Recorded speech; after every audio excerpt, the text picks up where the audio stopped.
Another great episode, isn't it? So, not only do we have a spectacular start for a new season, but also the second episode was actually pretty awesome and badass, if I do say so myself. But this week we have A Good Man Is Hard to Find, a follow-up to the previous episode in which we find out, at least what we thought, Mickey basically died in an explosion. So, ought to be interesting to see what we get out of this. And a quick summary to this. I had to write the whole episode on one side, so no need for a waste of paper. Could reuse it, but at least rather have a whole page dedicated to an episode than just have nothing. I could be covered for the rest of the series. Well, anyways, let's talk about it. So, as the episode begins, we get another... I'm not sure whether or not we should call it a flashback or a present time thing, because in the last episode, it started like with Ray and Dr. Ammett talking about Mickey and Ray having to take him into the FBI for him to get arrested. It starts out like that. Well, at least that one took place... I don't know whether or not it's after... Well, it has to be after they killed off the Randall and Mac.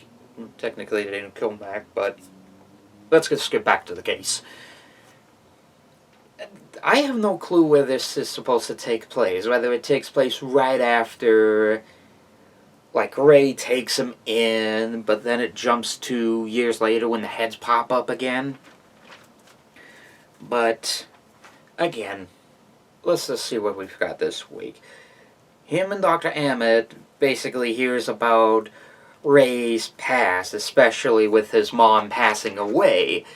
Which, what does this have to do with Mickey? A lot.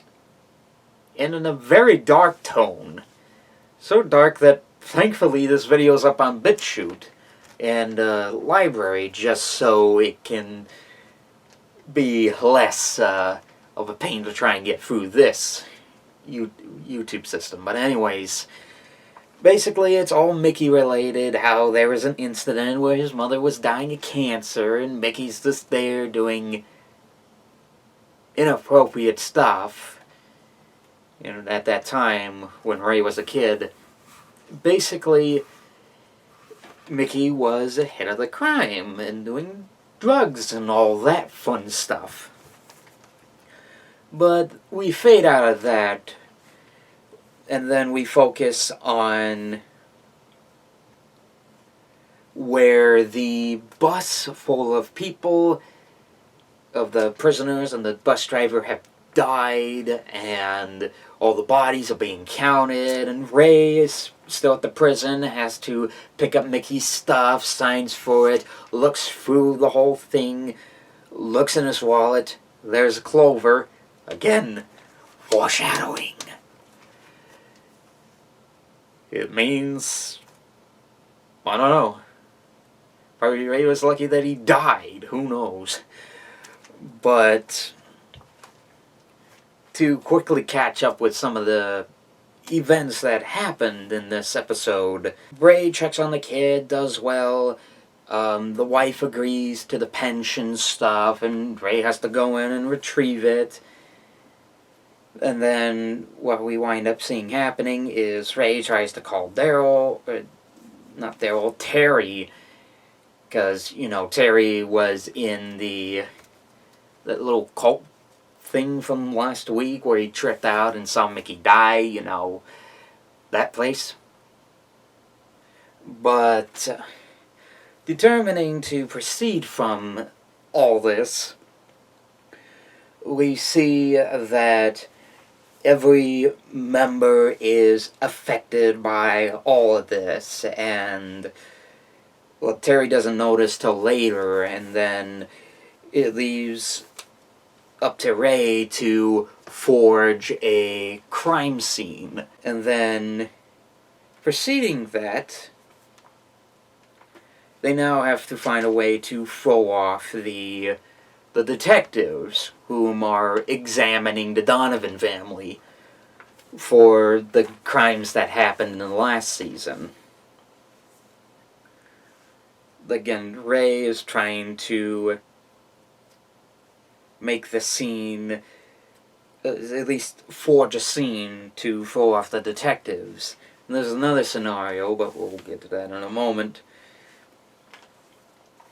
Basically, Daryl winds up visiting Terry's apartment because he forgot his phone. He finds out that Ray has basically tells him about his vision from the cult. While this is all happening, I mean, Bunchy basically goes into a little bit of despair from all of this, and not much time for them to examine the situation, but instead what happens is, well, a scene happens in front of the store, leaving Bunchy to have to intervene the crime, defend the drugstore that he works at, and even shoot one of the perpetrators, which just so happens to be a teenager. That's charming. Where has our youth gone these days? I feel like an old man saying that. Well, anyways, Ray basically, after all of this, essentially, it goes back to what I've said. Daryl winds up telling Terry about this news, shocked. He uses Daryl's phone to call Ray, and talks with him a bit, and says that he saw a vision of Mickey's death in his trippy scenario from last week. If you don't know what it is, you may want to watch the first episode of Season 7 to get a better look. But anyways, we wind up receiving a call from a brand new character in the show, Kevin Sullivan, which wonder there's going to be more arcs on his character in the future episodes. Only way to find out is for the next few weeks. But yeah, basically Ray drops by the apartment. Kevin offers a bribery.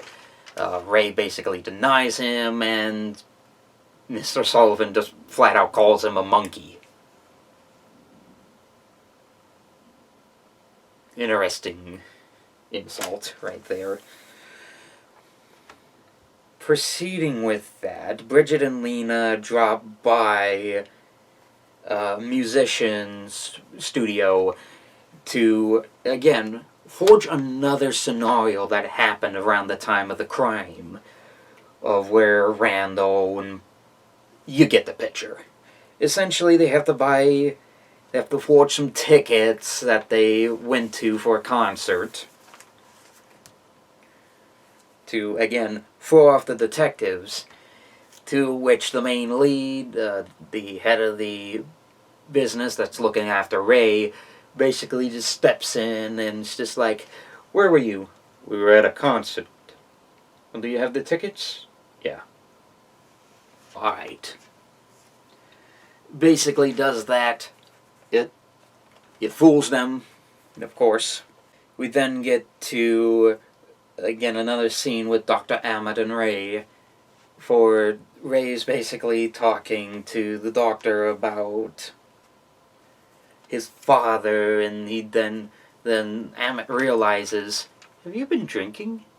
And of course Ray is in, again, another one of those scenarios where he just flat out starts drinking and trying to deny that something about his father. I mean, it's like whenever Mickey was around, he just hated his guts, and whenever the time happened, he'd just drink, and that's really it.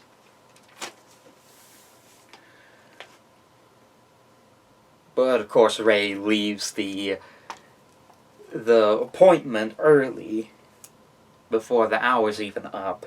But Ray, follow back up of Officer Mac's wife, Ray drops by, gives her the money and tells her what to say. The detectives go and ask her a few questions.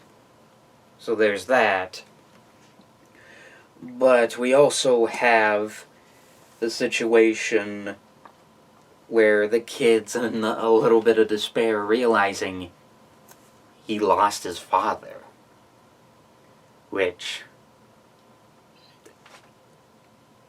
I don't want to go on that whole life thing that I did last season, but it tears up the kid. Ray tries to cheer him up a bit, doesn't seem to work as well as he had tried to do it.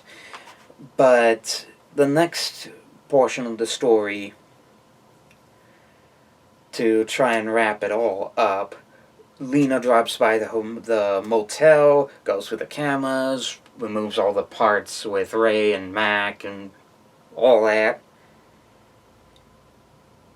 He visits the apartment, drunk, and talking about the troubles they had with Mickey. They chew on, but to throw it back a bit, before all of it, I mean, as Ray gives her the stuff on what to say, she doesn't want to call Mac a murderer. Doesn't want to do all of this. We'll just have to see what happens next week. But continuing from that, like, Ray and the gang cheer him on, give a toast, until a knock came from the door. They're like, who could that be? Answer the door. It's Mickey. And somehow, he's alive! And then Ray does... I don't remember if I have the sound effect for it, but essentially, as soon as Mick appears in that door, Ray realizes that he's been duped. Suddenly, the end of the episode. Not a surprise. Especially since we have, like, some of those in previous episodes of the series. But yeah, that'll do it for this week's episode. A good man is hard to find. Oh boy. I'm already excited to see what will happen in the next episode. I mean, this is going to be probably a big thing. There were people that were a little bit on the fence of still continuing the show after season 5, but I still kept pushing. I want to see how this show ends, and I'll admit, I think we're getting off to a good start, and this whole, like, the Donovan family in New York is actually a better scenario. A lot more places to film, because LA's really busy. It's like the capital of the industry. But anyways, I'll see you next week for the all-new episode. And yeah, if you have thoughts on the episode, let me know down below, and I'll see you next time. So, cheers to the fallen. Well, forget the cheer. He's still alive, though.